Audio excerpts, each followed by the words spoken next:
Hey baby girl, I'm cooking up something special for you tonight. Hey guys, welcome to a new series I'm gonna call Date Night Dinners. So what the premise of this show is that I teach you how to cook for your significant other. These aren't gonna be, very complex. They're gonna be simple. They're gonna be sort of straight to the point. They're gonna be, some of the stuff's gonna be made, you could buy it straight from the grocery store. So today, we're gonna make chicken parm. So it's not gonna be crazy difficult. We're not gonna be making our own sauce. We're not gonna be making our own noodles. It's gonna be simple. It's going to be basic, but you will impress her. You're taking that extra step, the initiative to do something special for your significant other. So let's get going. And I know what you're thinking right now. You're like, Garrett, why wouldn't I just take her out to Olive Garden? Chicken parm, the same thing, Olive Garden, when you hear your family. Well, Olive Garden sucks. I'm gonna say it. It's absolutely terrible. So you can make it at home and you could romance her, you can get everything going and then you're all good. It's really simple. Don't get intimidated. Do not get intimidated. Okay, first things first, just to have it ready, preheat the oven to 450. Got that going. What we're gonna do now, we're gonna butterfly our chicken breast. So this is a really shitty Walmart chicken breast. You can see all the fat on it. So what we're gonna do is we're gonna go through and we're just gonna trim the fat. I like to trim the fat off. I've seen some people don't, but I like to.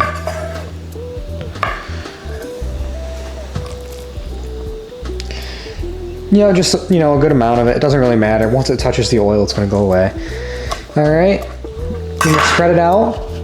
You have your flat side on the opposite side of the tenderloin. So what you're gonna do is you are going to take the side with the tenderloin, put your hand on top, run your knife along about the middle of it, and then you're just gonna cut it. You're not gonna cut all the way through. Don't cut all the way through. Cut a good amount of the way through. You can flip her open like this. Watch your fingers, and you can flop it open just like that. All right. Looks ugly. I promise it's good. If you want Olive Garden, they have to cut them in half because then they're just like cutlets. They're just thin cutlets that they can grab out of the freezer and throw in the oven. This is better. Now, you don't need one of these. What you can do is you can use anything. You could use your hands if you want, the palm heel strike. I feel like most people, it's sort of like a potato masher. They have these in their drawer and they've never used it. I don't usually do the FDA safe way, but I'm gonna show you how to do it. And that is using plastic wrap so your chicken juices don't splatter all over the place. So this is what they say you're supposed to do. I don't have anything around here, so I don't really need to do it. I just clean my counter. I'll probably clean it in between shots. Plastic wrap over top of it. Down. And then you're just gonna hammer it flat so when it cooks, it's nice and even, just like that. It's big, it's absolutely ginormous, but it's flat.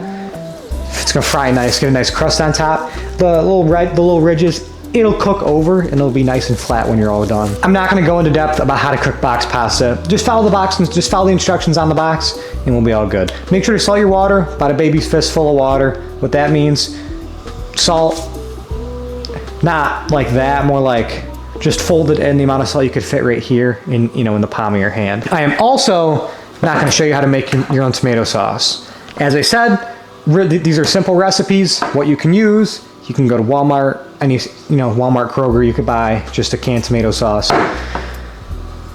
If it says like vodka sauce, just buy a simple marinara sauce, traditional, just buy Prego, Ragu, you're not gonna use too much until you go to your pasta.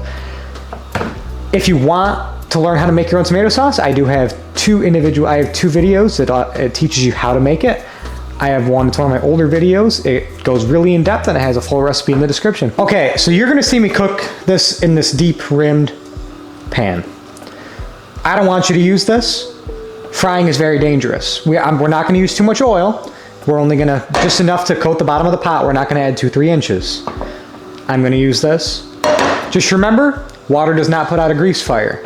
Use something powdered, have flour, set aside, baking soda, set aside, and it'll do it. I want you to use the biggest sauce pot you have. Out of your regular set, nice and high, a lot safer. A lot safer. If you want, you can air fry it. It's a little different. Just make sure you cook your chicken to 165 degrees when you're done. Unscented, high smoke point oil. I'm using avocado, but that's because that's all my mom buys. And you're probably like, that's really expensive. Use vegetable, use canola. Just enough to cover the bottom of the pot. Cheese, mozzarella, buy a brick.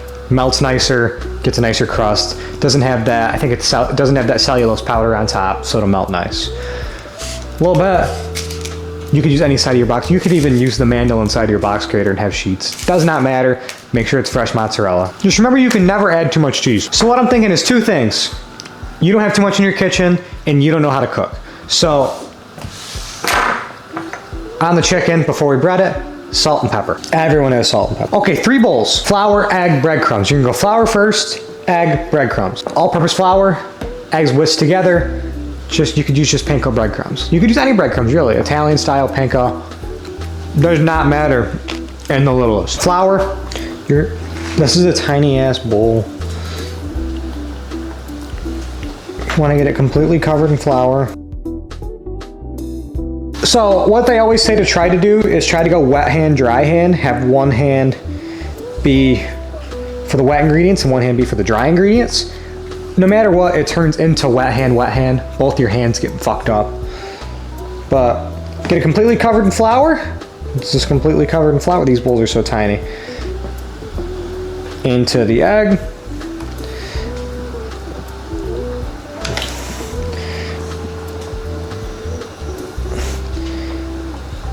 All right. Last thing, most important, completely get it covered in breadcrumbs. We don't want to see any egg completely covered in breadcrumbs. Pat it in. I'm gonna flip it. And I'm gonna just even pour more over top. It's sort of like, you know, they say you only need 9 wipes to know you needed 8. You need 7 cups of breadcrumbs to know you only needed 5. But we wanna get this completely covered. Completely covered. All right, got the oil preheated to just about 350. So we're gonna take her.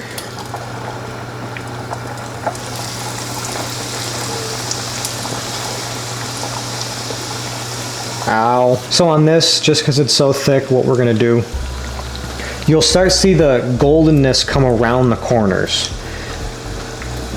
10 minutes, 5-10 minutes. It all depends on how heavy the bottom of your pan is, how good it holds the heat. All right, got her flipped nice and golden brown. I probably could have let it go a little bit longer, but I don't feel like it. You're gonna go about the same on the other side. So here's what I want you to do. I want you to just keep checking it. Get your tongs underneath, pick it up and check it. You don't want it to burn, so you're gonna keep flipping it, you know, every 5 minutes. And I want you to use a thermometer, and I want you to temp it until about 135 degrees. Remember, we're gonna throw it in the oven to melt the cheese. And then even then, it's gonna continue cooking after as we let the cheese cool down a little bit. So then it'll come up to the 165 that the FDA says. Okay, got her out. Nice little crust on it. We're gonna take some of our sauce. We're not gonna do a crazy amount of sauce on top because we don't really want to ruin the crust too much. All right. Covered in sauce, and remember, can't really go with, you know, too much cheese. Some people prefer not a crazy amount of cheese, but I really like cheese. Even though I don't tolerate lactose very well, but cheese it up. In the oven till the cheese melts, and you can start to see some bubbles and some caramelizing on the top.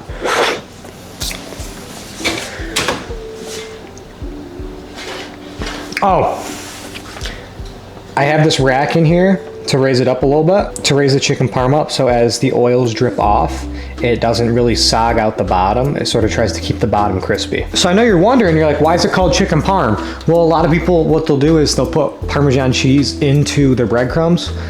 But if you don't have it, that's cool. You could use shaker parm, you could use regular parm. I'm just gonna throw some on top. Throw some on top of everything, you know? All right, and here we go. Nice little chicken parm, you know, date night dinner. I hope I didn't make it look too hard. I hope I made it look pretty easy. Down below, I'm gonna have a full recipe written out. It's gonna be a little bit more in-depth than what I did here. It's gonna be more exact than I did in here. And it's gonna explain out some of the things why we do them, so we can all learn.